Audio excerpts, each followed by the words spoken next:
நாங்கள் முதல் நாளே எங்கள் மாவட்ட செயலாளர் மற்றும் முன்னாள் டி நகர் சத்யா எம்எல்ஏ அவர்கள் முன்னாள் எம்எல்ஏ அவர்கள் உடனடியாக களத்தில் இறங்கி அவர் எப்போதுமே சத்யா அவர்களை பார்த்தோன்னா பொது மக்களோட தான் இருப்பார். அவர் என்றைக்குமே தியாக மனப்பான்மை கொண்டவர். ஏழைகளுக்கு அள்ளி அள்ளி எம்ஜிஆர் மாதிரியே அவர் இன்னைக்கு பார்த்தீங்கன்னாக்கா ஏழைகளுக்கு அள்ளி அள்ளி தரதுல நம்ம எடப்பாடியாரும் அதே மாதிரி தான் இருக்காரு, சத்யானனும் அதே மாதிரி தான் இருக்காங்க.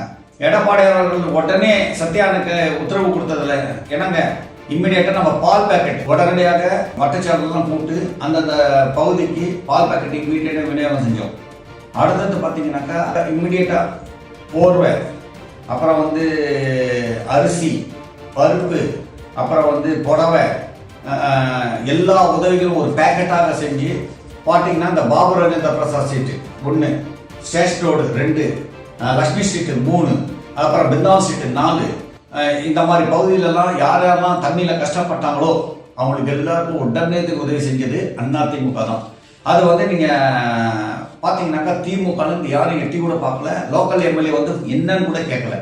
அதே மாதிரி தான் கவுன்சிலர் ஒன்றுமே எட்டி பார்க்கல, எதுவும் செய்யலை.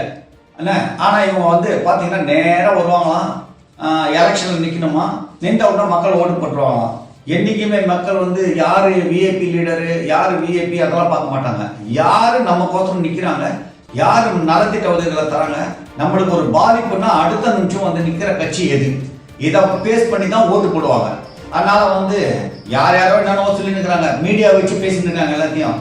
ஆனால் களப்பணியில் வேலை செய்கிற ஒரே கட்சி அதிமுக தான். வாய்ஸ் டுடே செய்திகளுக்காக வாட்ஸ்அப் யுவராஜ். வாய்ஸ் டுடே செய்திகளுக்காக வாட்ஸ்அப்